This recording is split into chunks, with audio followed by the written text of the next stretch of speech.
BPSC के mains paper में ना सबसे बड़ी दिक्कत होती है बच्चों को लॉन्ग आंसर्स लिखने में, स्पेशली जब हम पॉलिटी के आंसर्स देखते हैं तो क्वेश्चन इतना कॉम्प्लिकेटेड रहता है, कई बार मल्टी स्टेटमेंट का क्वेश्चन रहता है, तो उसमें प्रॉब्लम ये होती है कि सर डिमांड को कैसे समझें और क्या क्या लिखना है, क्या कंटेंट आना चाहिए, किस हिसाब से हमको अप्रोच करना है, इसमें आप मेरी हेल्प करिए। So I would like to show you few of the answers from our book, जो हमारे हैंड रिटन बुक है प्रीवियस ईयर क्वेश्चन का। Please come here, I will show you some of the answers, है ना। यहाँ पर आप देखिए, जो ये क्वेश्चन था 69th बीपीएससी का 38 मार्कर पॉलिटी का, यू कैन सी यहाँ सवाल है, Indian federalism is fundamentally rooted in two simultaneous pursuits of nationhood and embrace of state based cultural diversities and a commitment to the larger Indian political community. तो आप देखो कि कितना लंबा स्टेटमेंट फॉर्म का क्वेश्चन है, and then they are asking examine critically the nature of Indian model of federalism in the light of the above statement.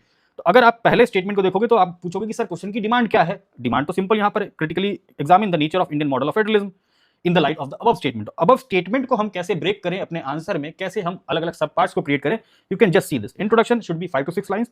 Indian federalism is what? sui generis, this is the keyword. sui generis means unique, so you can write introduction. Then presentation वाले part में you can make a arrow और may be a line, so that introduction और body part आपका divide हो जाए। Then need for Indian federalism, एक micro diagram आप add कर सकते हो in this particular answer. Then जो हमारा स्टेटमेंट था, embracing state based cultural diversity, इसमें भी 1 2 3 4 विद एग्जांपल। जैसे एग्जांपल देखो, लिंग्विस्टिक रीऑर्गेनाइजेशन किया गया, तो ये एम्ब्रेस किया गया है स्टेट की कल्चरल डाइवर्सिटी को, है ना। आइडेंटिटी थ्रू बॉर्डर्स, है ना, state reorganise on linguistic basis. Example दिया तेलंगाना का, आंध्र प्रदेश का। क्या इंश्योर कर रहा है ये? Ensures governance in vernacular language, strengthens regional self expression. Ultimately क्या कर रहा है? Embracing state based diversity. Second point, decentralized government for local aspirations. Again Panchayati Raj institution की बात कर सकते थे आप यहाँ पर, even 6th schedule 5th schedule की बात कर सकते थे। Cultural autonomy via educational rights, है ना, तो यहाँ पर आप उसकी कॉन्स्टिट्यूशनल आर्टिकल की मेंशन। तो in this way you can सी कि कैसे हम इसको ब्रेक डाउन करें सवाल के कंपोनेंट को, और कैसे उसमें 5-6 पॉइंट अलॉन्ग विद एग्जांपल्स लिखें, ताकि हमको पॉलिटी के आंसर्स में अच्छे मार्क्स आ सके। सिमिलरली इसका अगला सब पार्ट क्या होता है? Commitment to a larger Indian political community. तो हमने सब हेड ये क्रिएट किया, and then you can write many points in this, जैसे strong centre for national cohesion, national symbols and institutions, जो आप लोग सब पॉलिटी में पढ़ते ही हैं। जो हम बेसिक फैक्ट्स हैं, जो आपकी बेसिक नॉलेज अंडरस्टैंडिंग है, उन्हीं को यूज करके आपको अपना आंसर बेहतरीन तरीके से फ्रेम करना है।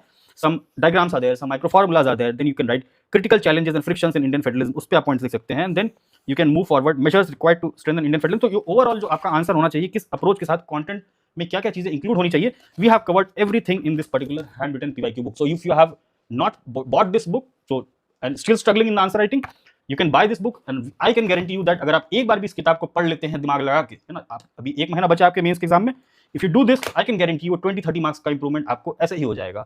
So if you have not bought this book, check out this book। Telegram channel पे इसका लिंक दिया हुआ है, you can join the telegram channel, link is there, order it so that you get the order on time।